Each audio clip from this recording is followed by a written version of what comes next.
Hello guys, welcome back to my YouTube channel. आज हम economics के कुछ क्वेश्चंस को यहाँ पर डिस्कस करने वाले हैं। टॉपिक रहेगा हमारा पंचवर्षीय योजनाएं और नई आर्थिक नीति। इससे संबंधित जितने भी क्वेश्चन बन सकते हैं उन सारे ही क्वेश्चन को हम यहाँ पर डिस्कस करेंगे। और मैं बता दूं, ये जो क्वेश्चन है ये वेरी रिपीटेड क्वेश्चन है जो कि लगभग हर एग्जाम में रिपीट होते हैं। इस वीडियो को अगर आप शुरू से एंड तक देख लेते हो तो आपका एक भी क्वेश्चन नहीं छूटेगा इन दोनों टॉपिक से। तो आइए फिर वीडियो स्टार्ट करते हैं। पहला क्वेश्चन आपकी स्क्रीन पर कह रहा है कि 1991 में भारत को आर्थिक संकट का सामना करना पड़ा था, जिसका कारण था। तो इसका क्या कारण था? यहाँ पर ये चार ऑप्शन दे रखे हैं। कम मुद्रास्फीति, राजनीतिक अस्थिरता, विदेशी मुद्रा भंडार में वृद्धि या फिर भारी कर्ज का बोझ। तो ऑप्शन नंबर डी यहाँ पर राइट आंसर है। भारी कर्ज का बोझ हो गया था। ठीक, ये एक महत्वपूर्ण कारण था। दूसरा क्वेश्चन है यहाँ पे, जिस पंचवर्षीय योजना में भारत में राष्ट्रीय बागवान मिशन NHM शुरू किया गया, तो ये कौन सी पंचवर्षीय योजना में शुरू किया गया था? ये किया गया था ऑप्शन नंबर सी में, 10वीं पंचवर्षीय योजना। ठीक, अगला क्वेश्चन, किस पंचवर्षीय योजना का उद्देश्य खाद्यान्न उत्पादन में तेजी लाना, रोजगार के अवसरों में वृद्धि करना, खाद्यान्न कार्य और उत्पादकता पर ध्यान केंद्रित करते हुए उत्पादकता बढ़ाना था? तो किसमें था ये? 7वीं वाली में। ऑप्शन नंबर ए यहाँ पर राइट आंसर है। ठीक, अगला क्वेश्चन कह रहा है कि भारत की तीसरी पंचवर्षीय योजना की विफलता का प्राथमिक कारण क्या था? तो क्या था? ये था 1965 का भारत पाक युद्ध और सूखा। ये था महत्वपूर्ण कारण। ठीक, तो यहाँ पर ऑप्शन नंबर डी यहाँ पर राइट आंसर होगा। अगला यहाँ पे कह रहा है कि सही को सुमेलित कीजिए। तो यहाँ पर ये चार पंचवर्षीय योजनाएं दे रखी हैं और इससे संबंधित विषय, इनका उद्देश्य दे रखा है। तो यहाँ पर चौथी वाली को अगर हम देखें तो चतुर्थ पंचवर्षीय योजना में क्या कहा गया था? परिवार नियोजन कार्यक्रम। तो यही वाला इसका आंसर सही होगा। ठीक, अगला क्वेश्चन कह रहा है कि 1991 में भारत में आर्थिक सुधारों को अपनाने का मुख्य व तात्कालिक कारण क्या था? तो क्या था? ये था भुगतान संतुलन का संकट। ठीक, ऑप्शन नंबर सी यहाँ पर राइट आंसर है।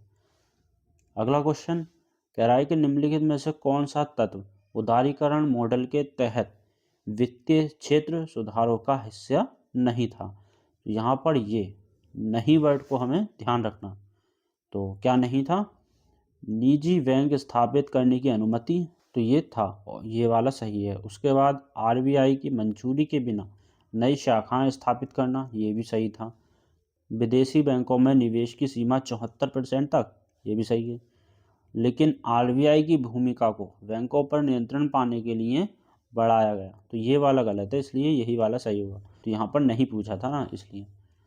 अगला क्वेश्चन, पंचवर्षीय योजनाओं के किस संस्करण का उद्देश्य खाद्यान्न उत्पादन में तेजी लाना, रोजगार के अवसर बढ़ाना, खाद्य कार्य और उत्पादकता पर ध्यान केंद्रित करते हुए उत्पादकता बढ़ाना था? और वह बहुत सफल रही थी। कौन सी थी वो थी 7वीं। ऑप्शन नंबर डी यहाँ पर राइट आंसर होगा। ठीक, अगला 1991 में नई आर्थिक नीति के लागू होने के बाद भारत में औद्योगिक क्षेत्र के संबंध में निम्नलिखित में से कौन सा कथन सही नहीं है?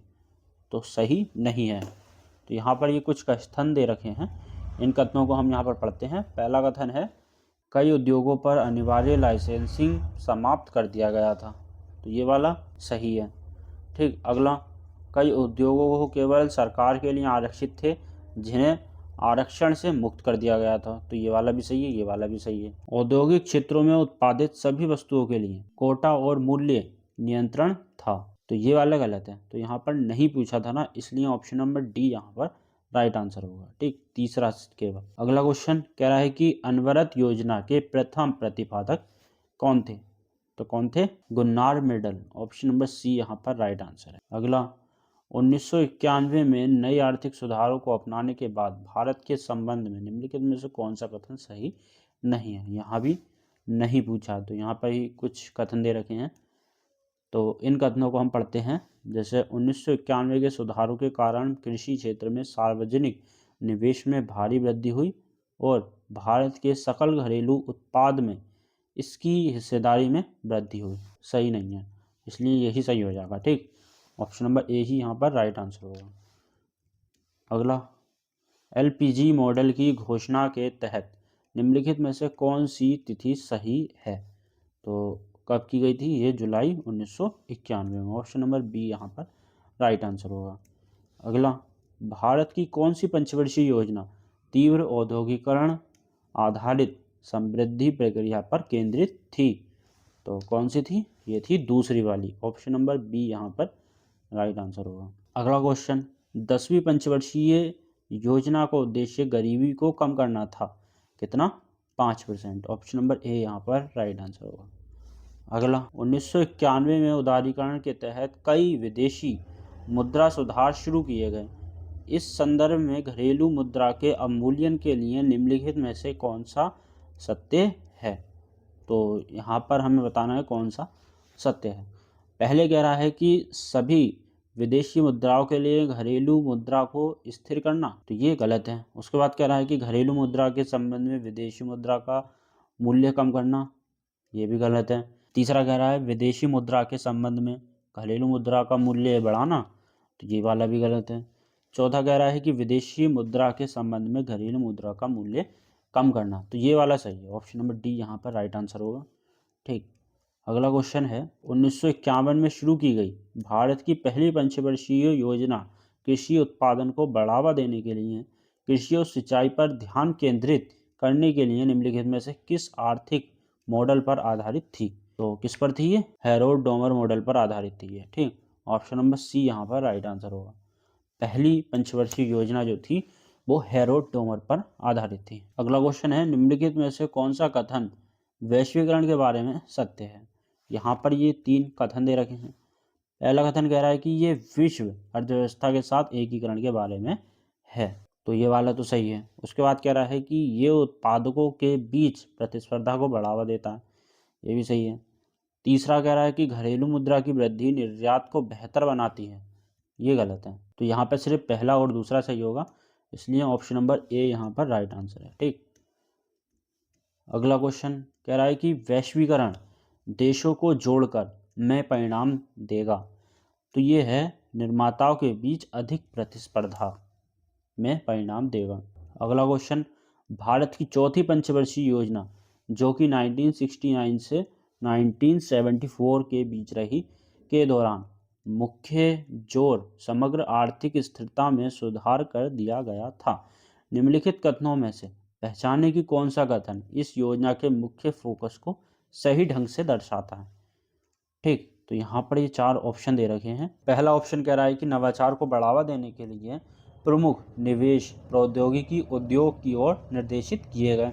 दूसरा कह रहा है कि पारंपरिक ऊर्जा स्रोतों पर निर्भरता कम करने के लिए परमाणु ऊर्जा क्षमताओं के विस्तार पर महत्वपूर्ण जोर दिया गया। फिर कह रहा है कि समाधान के आवंटन में वृद्धि के माध्यम से रक्षा क्षेत्र को मजबूत करने को प्राथमिकता दी गई। और फोर्थ ऑप्शन कह रहा है कि कृषि और औद्योगिक क्षेत्र पर ध्यान केंद्रित करते हुए विकास लक्ष्य निर्धारित किए गए, जिसका उद्देश्य कीमतों को स्थिर करना और पिछली योजनाओं के कारण उत्पन्न असंतुलित को ठीक करना था। तो यही वाला ऑप्शन इसका राइट आंसर होगा। ठीक। अगला क्वेश्चन, भारत सरकार ने एक नई आर्थिक नीति लागू की थी, कब? 1991 में। ठीक। अगला, जुलाई 1991 में शुरू किए गए व्यापक उदारीकरण सुधारों में से निम्नलिखित में से कौन शामिल नहीं था? फिर से यहाँ पर नहीं पूछा है। ठीक। तो यहाँ पर ये 4 ऑप्शन विनिवेश और सार्वजनिक उद्यम सुधार ये थे, जनांकीय सुधार ये नहीं थे, वित्तीय क्षेत्र सुधार ये थे, व्यापार और पूंजीगत प्रवाह सुधार ये भी थे। तो यहाँ पर ऑप्शन नंबर बी ही राइट आंसर होगा। ठीक, क्योंकि नहीं पूछा था। अगला क्वेश्चन, नई आर्थिक नीति के भाग के रूप में वैश्वीकरण नीति कब लागू की गई? उस समय निम्नलिखित में से कौन प्रधानमंत्री थे? तो उस समय प्रधानमंत्री कौन थे? ये थे PV Narasimha Rao. Option number B यहाँ पर राइट आंसर है। ठीक। अगला, ग्रामीण भूमिहीन श्रम रोजगार गारंटी कार्यक्रम निम्नलिखित में से किस पंचवर्षीय योजना में शुरू किया गया? तो यहाँ पर ये 4 पंचवर्षीय योजनाओं के नाम दे रखे हैं। तो ये शुरू किया गया था ऑप्शन नंबर ए, छठी पंचवर्षीय योजना में। ठीक। अगला क्वेश्चन, भारत की पहली पंचवर्षीय योजना की अवधि में थी जो मुख्य रूप से प्राथमिक क्षेत्र के विकास पर केंद्रित थी। तो ये कब से कब तक थी? ये 51 से 56 तक थी। ठीक, ऑप्शन नंबर सी यहाँ पर राइट आंसर होगा। अगला क्वेश्चन कह रहा है कि उदारीकरण उपाय के तहत एकाधिकार और प्रतिबंधात्मक व्यापार प्रथा अधिनियम 1969 को निम्नलिखित में से किस अधिनियम द्वारा निरस्त किया गया था? तो ये किसके द्वारा किया गया था? ये 2002 के प्रतिस्पर्धा अधिनियम 2002 के तहत इसको निरस्त किया गया था। तो ये थे टोटल 25 क्वेश्चन पंचवर्षीय योजनाएं और नई आर्थिक नीति से संबंधित। अगर आपको इसी तरीके के और लेटेस्ट क्वेश्चन चाहिए इकोनॉमिक्स से रिलेटेड तो आप चैनल जल्दी सब्सक्राइब करो, क्योंकि ऐसे ही क्वेश्चन एग्जाम में पूछे जाते हैं और ये नेक्स्ट लेवल के क्वेश्चन थे। किसी भी एग्जाम की अगर आप तैयारी कर रहे हो तो आप मेरे यूट्यूब चैनल को सब्सक्राइब कर दें, क्योंकि मैं सारे ही वीडियोज़ अपने इस यूट्यूब चैनल पर अपलोड कर रहा हूँ, सारे ही एग्जाम से रिलेटेड। वो सारी वीडियोज़ आपको मिलेंगी मेरे चैनल पर मेरे ही थ्रू। तो जल्दी से चैनल सब्सक्राइब करें अभी।